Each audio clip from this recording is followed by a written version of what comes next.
அந்த தமிழ் ஸ்கூலில் தமிழ்காரங்க பிள்ளைங்களே போடலன்னா அப்புறம் என்ன தமிழ் ஸ்கூல் வேணும்னு கேட்டால் என்னது பண்ணுறது? 30 வருஷமும் ஒரு செய்யாத ஒரு மனுஷன் எப்படிப்பா இந்த இடத்துல கவுன்சிலராக வருவார்? செய்யாமல் எப்படி வருவார்? அவர் ஒரு டைம் செய்யலை, ரெண்டாவது டைம் அவருக்கு ஓட்டே போட்டுருக்கு தேவையில்ல, மூணாவது டைம் ஓட்டே போட்டுக்கூடாது. 30 வருஷமாக ஒரு மனுஷன் இந்த இடத்துல கவுன்சிலராக இருக்காருன்னா எதுவும் செய்யாமல் எப்படி இருக்க முடியும்? கோவில் ஃபஸ்ட்டு வேலை செஞ்சு கொடுத்தவர் அவரு தான். கோவில் இன்றைக்கி சொல்லலாம், யார் வேணாலும் கட்டி கொடுத்துருக்கலாம், ரிப்பேரிங் பண்ணி கொடுத்துக்கலாம். ஆனால் ஃபஸ்ட்டு அவர் வந்து முஸ்லீம் சொல்கிறாங்க, தமிழ்காரங்களுக்காக எதுவும் செய்யலைன்னு சொன்னாங்க.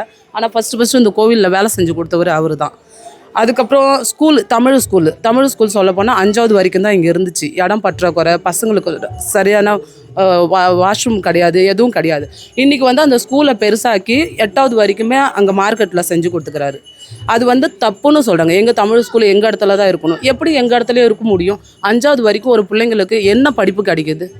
அது வந்து 10வது வரைக்கும் ஆக்கணும்னு அவர் எவ்வளோ முயற்சி பண்ணுறாரு. யாருக்காக பண்ணுறாரு? தமிழ் ஜனங்களுக்காக தான் பண்ணுறாரு. இதை விட வேறு என்ன செய்யணும்? முதல்ல நம்மளுக்கு முக்கியமானதே படிப்பே தான். அந்த படிப்பே அவர் வந்து ஸ்கூலு இப்போ 8வது வரைக்கும் சொல்லிக் கொடுக்குறோம், 10வது வரைக்கும் செஞ்சு தரதுக்கு ரெடியாக இருக்கிறாரு. அந்த தமிழ் ஸ்கூலில் தமிழ்காரங்க பிள்ளைங்களே போடலன்னா அப்புறம் என்ன தமிழ் ஸ்கூல் வேணும்னு கேட்டால் என்னது பண்ணுறது? 30 வருஷமும் ஒரு செய்யாத ஒரு மனுஷன் எப்படிப்பா இந்த இடத்துல கவுன்சிலராக வருவார்? செய்யாமல் எப்படி வருவார்? அவர் ஒரு டைம் செய்யலை, ரெண்டாவது டைம் அவருக்கு ஓட்டே போட்டுருக்கு தேவையில்ல, மூணாவது டைம் ஓட்டே போட்டுக்கூடாது. 30 வருஷமாக ஒரு மனுஷன் இந்த இடத்துல கவுன்சிலராக இருக்காருன்னா எதுவும் செய்யாமல் எப்படி இருக்க முடியும்? இந்த எலெக்ஷனில் உங்கள் ஆதரவு யாருக்கு? எங்கள் ஆதரவு எப்பயுமே பாய்க்கு தான், எப்பயுமே அப்துல் பாய்க்கு தான். நான் 25 வருஷமாக நான் கல்யாணம் ஆகிட்டு வந்து 25 வருஷம் ஆகுது.